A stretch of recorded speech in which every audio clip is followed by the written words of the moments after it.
ময়ূরী তৎকালীন যে ডান্সটা করতো, she was a very good dancer and she was very good actor. কারণ আমি তার অভিনয়ের খুব ভক্ত ছিলাম, ভালো অভিনয় করতো। এবং তার একটাই আমি বলবো যে ড্রব্যাকস বলবো না, এটা বডি শেমিং করা হয়ে যায়। মোটা তো আমিও ছিলাম, আমি এখনো যথেষ্ট মোটা। তো একটু বাবলি টাবলি ছিল, একটু চাবলি চাবলি ছিল। এর জন্য হয়তো বা ওর পোশাক আশাককে মানুষ একটু অশ্লীল দৃষ্টিতে দেখতো।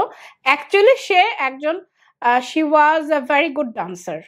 হ্যাঁ, আমি ওর নাচটা এখনো আমার দেখে খুব ভালো লাগে যে এত তালে তালে একটা বিট তার মিস হতো না।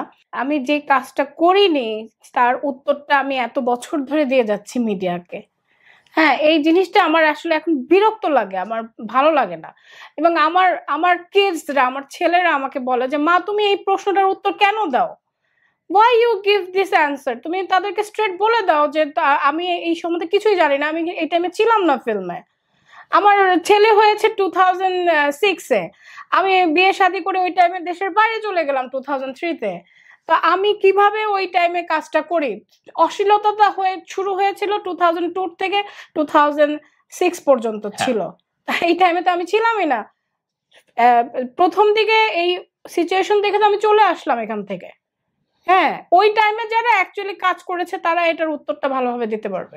ওই সময় কাজ করেছেন ময়ূরী, তিনি কেমন আছেন এখন? আপনার বান্ধবী মেবি? না না না, আপনার সাথে সম্পর্ক কেমন? No, she is not my বান্ধবী, only she is my co-star. Okay. সে আমার কো-আর্টিস্ট ছিল এবং ভেরি ট্যালেন্টেড। সে কিন্তু একটা জাতীয় চলচ্চিত্র পুরস্কার প্রাপ্ত একটা ছবিতে অভিনয় করেছে, 403-এর ঘর। এবং ময়ূরী তৎকালীন যে ডান্সটা করতো, she was a very good dancer and she was very good actor. কারণ আমি তার অভিনয়ের খুব ভক্ত ছিলাম, ভালো অভিনয় করতো।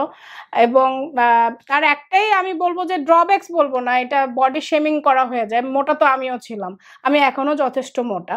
তো একটু বাবলি টাবলি ছিল, একটু চাবলি চাবলি ছিল। এর জন্য হয়তো বা ওর পোশাক আশাককে মানুষ একটু অশ্লীল দৃষ্টিতে দেখতো। অ্যাকচুয়ালি সে একজন she was a very good dancer. হ্যাঁ, আমি ওর নাচটা এখনো আমার দেখে খুব ভালো লাগে যে এত তালে তালে একটা বিট তার মিস হতো না। আমি সত্যি